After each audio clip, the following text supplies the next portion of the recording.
Viral এই হলুদ ফুলের ভর্তার জন্য আপনারা এত বেশি রিকোয়েস্ট করেছেন, আমি তো প্রথমেই বুঝতেও পারি নাই আপনাদের এত পছন্দ হবে।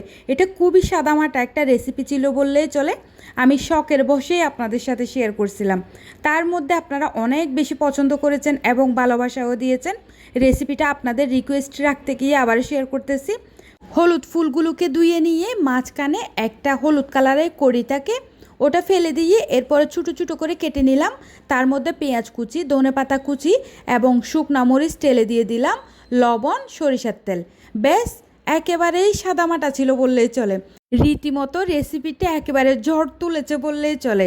আপনাদের সবার এত এত কমেন্ট, আমি তো রিপ্লাই দিয়েও পারতেছিলাম না। তাছাড়া ইনবক্সের মধ্যে মেসেজ দিচ্ছেন, সবাই শুধু এই রেসিপিটা শেয়ার করতে বলতেছিলেন। তাছাড়া এটার টেস্ট এটা কীরকম সেটা জানতে চেয়েছেন। এটা খুবই ফ্লেভারফুল বললেই চলে এবং খেতেও অসাধারণ লাগে। যাই হোক, আপনাদের জন্য আমি রেসিপিটা শেয়ার করে দিলাম। ভালো লাগলে আমার ভিডিওটা শেয়ার করবেন এবং আপনাদের কাছ থেকে এত এত ভালোবাসা পেয়েছি, সত্যিই আমি কৃতজ্ঞ। সবাই ভালো থাকবেন।